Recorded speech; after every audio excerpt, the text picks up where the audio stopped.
siiw du jàmmi boom maa ci xam dara lépp lu yëngu yow la ñoo. Ce que je voulais dire, c'est qu'en fait,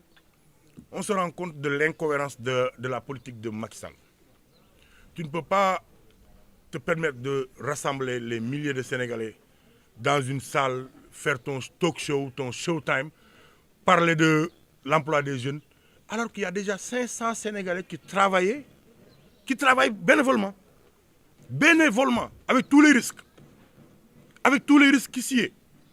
sans masque, sans protection, sans gants, aucune indemnité, des accidents à n'en plus finir. Toi, Sénégalais, tu es chez toi, tu mets ta clim, tu bois de l'eau fraîche, surtout en période de Ramadan. Tu ne peux pas te permettre de regarder ces frères sénégalais-là, ces sœurs, ces pères, souffrir autant,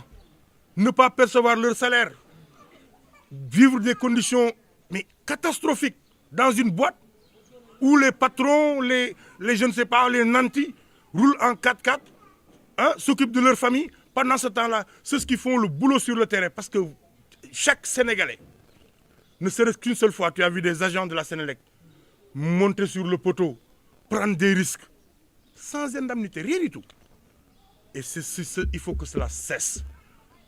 Il faut que cela cesse. C'est pour cela que nous appelons tous les Sénégalais à venir protéger nos frères et montrer à Macky Sall, s'il veut faire un geste pour l'emploi des jeunes, il n'a qu'à commencer avec ces 500 personnes. Et là, nous croirons à son projet. Si Macky veut nous faire croire à son projet, embauche ces 500 jeunes d'abord. Parce qu'ils sont dans le secteur. Ils connaissent le secteur. Ils y ont travaillé depuis 5 ans. Embauche-les. Certains depuis plus de 20 ans. Vous vous rendez compte? C'est hallucinant. Alors, nous ne croyons pas à ce théâtre de Macky Sall et de Biteye, je ne sais pas quoi. Là. Ce qui se passe, c'est qu'aujourd'hui, chaque Sénégalais est face à sa responsabilité. Ce 28 avril, nous avons tous la responsabilité de sortir, soutenir nos frères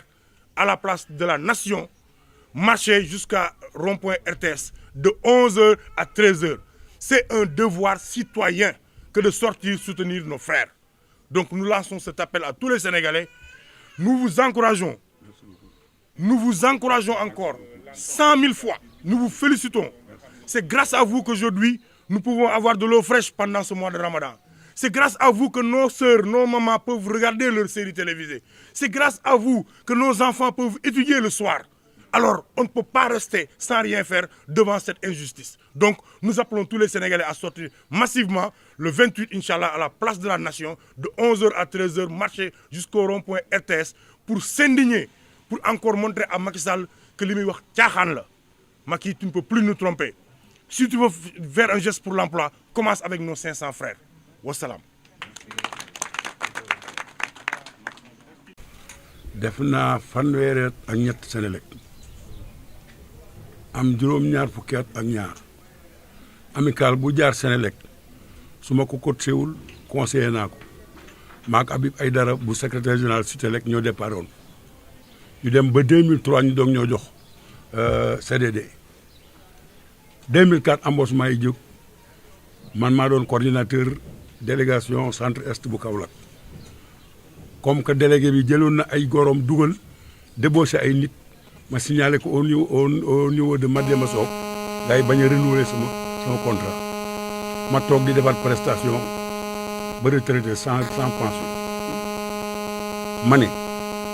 du ma toogati ci àddina ñu exploité nitu Sénélec ñii en 2017 ma woo leen ne leen yéen nu ngeen bëgg a doxalee seen àddina liggéey dem ñu jox la 2500 wala 3000 nga dem organisé wu leen ci laa woo mu ne mel ni ñu koy defee ma ne ko wool ñi même bu amee 10 prestataires baax na ñu tàmbalee 10 prestataires maa ngi ñoom réunion ñuy dem ba Sokone dem ba Fatick partout ñu def ba mu jigi ñu am 500 yu mat sëkk bañ ñëwee bañ tàmbalee dañ ne coup de force ma ne déedéet nañ jaar par lu dialogue 5 fois lañ rencontré Pape Demba ma dem ba Biteye maay wax xale yi man lañ jox kàddu gi ne waxal bu njëkk ba daf ne ma bàyyi daam ma ne mu ne ma dinaa leen embauché ma ne ko directeur waxal ñaata mu ne mënaguma la ko wax parce que conseil d'administration il faut que moom laay yëg deuxième laay yëg ba mu wax ma li ma am sama quota ma doog a mën a wax deuxième bu ñu tasee mu ne 2210 lañ ma jox ma ne ko kon de 150 mu nañ la ko proposé mu ne mënaguma ci fixé wu mais li wóor mooy naa leen embauché te am na beneen prérogative mu beneen initiative moo leen jox sax créé waat leen encore GIE ñi demul ci embauchement bi ñi mën a liggéey ci say GIE bi ñu toog ba le 29 décembre 2020 mu woo kii ne ko 3 personnes ma ne ko déedéet du ci dal Moussa Niang coordinateur bu géej bu Daaru Xan ne ma bàyyi daam ma ne amul on change de fusil d'épaule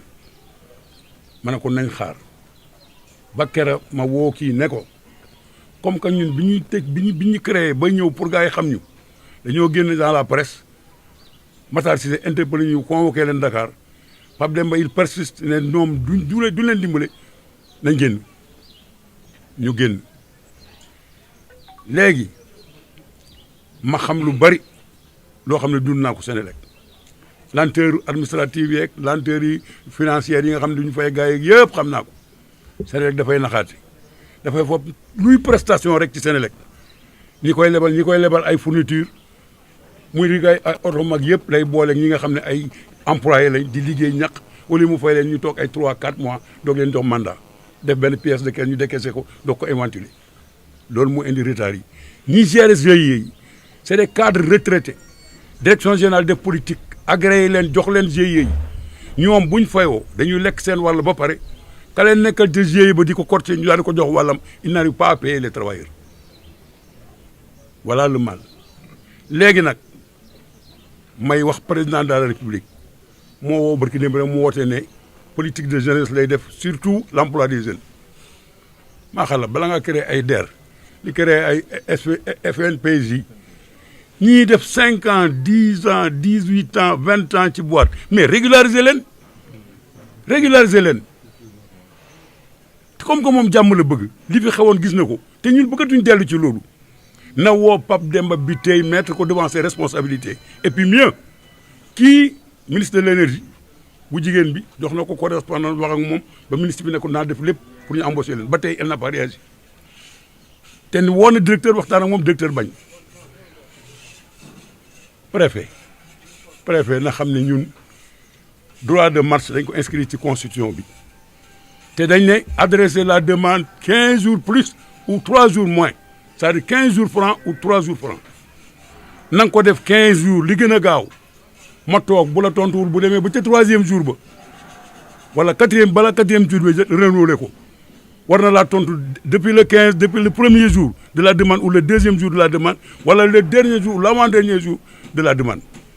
kon nga xam nañ suñu droit parce que ñun tam ay sénégalais ay citoyens lañ léegi nag ñuy wax président de la république ne ko bëggatuñ jóg ñëpp di ci dugg ñu ne voilà léegi avant merci yeeg naa nga waa Senelec déedéet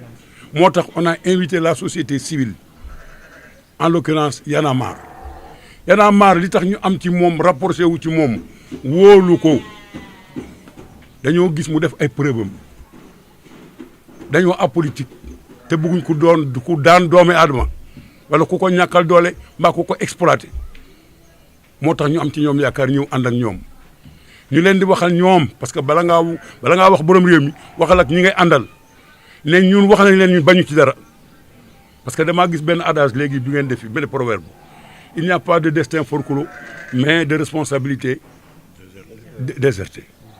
lu nag loolu du ñu dal on ira jusqu'au fond on va se donner en corps et âme ce qu'on demande et ce qu'on exige c'est la régularisation complète des 499 prestataires de Senelec voilà ñu ngi leen di gërëm di leen nuyu di leen wax ne yéen jàpp nañ leen duñ leen bàyyi parce que ki nga xam ne boo xëccee mu ñoddi ngeen àndandoo ñoddi bu ngeen daanoo daanu bu ngeen jógee taxaw jóg taxaw kon kooku bala ngaa gërëm kenn gërëm ko ñu ngi leen di sant di wax xale yi ne góorgóorlu leen te ngeen nekk mbooloo la ko dalee Vélingara dama waxoon keroog ci réunion bi Vélingara ba Ndioum ba Matam kenn du des ñëpp a ñëw le jour tout le monde viendra ay car la ñuy jëw ba Sokone nag ñëpp a ñëw parce que suñ destin xale yi la na Pape Demba xam ne on se laissera pas faire jërë ngeen jëf.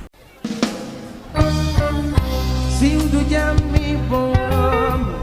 maa ci xam dara lépp lépp lu yëngu yow